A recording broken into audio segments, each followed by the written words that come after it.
జగిత్యాల జిల్లా ఆసుపత్రిలో భారీ స్కామ్ జరిగింది. కోటి రూపాయలకు పైగా నిధులు స్వాహా చేశారు.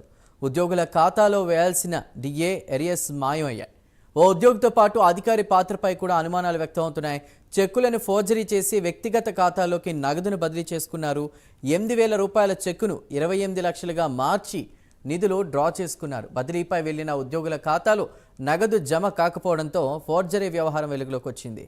వైద్య విధాన పరిషత్కు సూపరింటెండెంట్ ఫిర్యాదు చేశారు.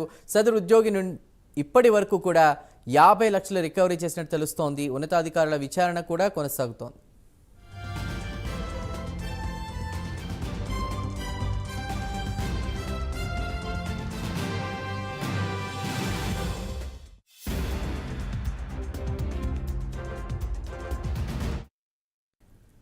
జగిత్యాల జిల్లా ఆసుపత్రిలో జరిగిన స్కామ్ కి సంబంధించి మరింత సమాచారాన్ని మా ప్రతినిధి శ్రీకాంత్ అందిస్తారు. శ్రీకాంత్.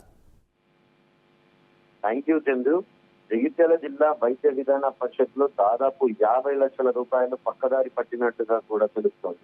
అయితే ఉద్యోగుల ఖాతాల్లో జమ చేయవలసిన డిఏకి ఏరియస్ నిధులను దారి మళ్లించినట్టుగా కూడా సమాచారం వస్తుంది. వివిధ విభాగాలకు చెందిన దాదాపు 50 నుంచి 60 లక్షల నిధులను కొందరు అక్రమార్కులు మరో అకౌంట్ లోకి ట్రాన్స్ఫర్ చేసినట్టుగా కూడా సమాచారం అందుతుంది. అంటే ఓచర్లు మార్చి ఈ తతంగాన్ని అంతా నడిపినట్టుగా కూడా తెలుస్తుంది. అంటే దీనికి సంబంధించి ఆలస్యంగా గత 4-5 సంవత్సరాల నుండి కూడా ఈ తతంగాన్ని ఆ అక్రమార్కులు నడిపిస్తున్నట్టుగా కూడా తెలుస్తుంది. అయితే ఇది ఆలస్యంగా ఈ ఘటన వెలుగులోకి రావడంతో అక్రమార్కుల అకౌంట్ లో ట్రాన్స్ఫర్ చేసినట్టుగా కూడా సమాచారం అందుతుంది. పక్కదారి పట్టినట్టుగా కూడా తెలుస్తుంది. పక్క ప్రణాళిక ప్రకారమై ఈ తతంగాన్ని అంతా నడిపినట్టుగా కూడా భావిస్తున్నారు. అయితే గత 4-5 ఏళ్లుగా ఈ తతంగా నడుస్తున్నప్పటికీ ఎవరు గుర్తించకపోవడం ఇక్కడ గమనించాల్సిన విషయం కూడా చెప్పవచ్చు. అయితే 2 రోజుల క్రిందట జిల్లా వైద్యాధికారి సూపరింటెండెంట్ సుదక్షిణాదేవి ఈ అక్రమాన్ని గుర్తించినట్టుగా కూడా తెలుస్తుంది. దీంతో ఆమె వెంటనే స్పందించి తెలంగాణ వైద్య విధాన పరిషత్ కమిషనర్ తో ఫిర్యాదు చేయడంతో పాటు నిన్ననే చార్జ్ తీసుకున్న నూతన కలెక్టర్ కి దృష్టికి కూడా తీసుకెళ్లినట్టుగా కూడా తెలుస్తుంది.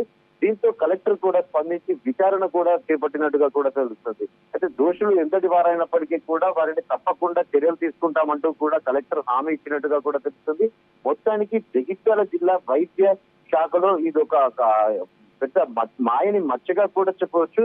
సూపరింటెండెంట్ అకౌంట్ లో జమైన నిధులను ఆ ఉద్యోగులకు సంబంధించిన జనరల్ ప్రావిడెంట్ ఫండ్ కు సంబంధించి ఖాతాలు జమ చేస్తూ ఉంటారు. ఇందులో భాగంగా ఉద్యోగుల డబ్బుల వివరాలు, అకౌంట్ వివరాలు, చెక్ తో పాటు ఓచర్లు జతపరిచి ఉద్యోగుల బ్యాంకుల ఖాతాలో జమ చేస్తుంటారు. అయితే దీనికి సంబంధించి దాదాపు 50-60 లక్షల కుంభకోణానికి పాల్పడిన అక్రమార్కులను త్వరలోనే గుర్తిస్తామంటూ కూడా హామీ ఇచ్చినట్టుగా కూడా తెలుస్తోంది. Right Srikanth, thank you.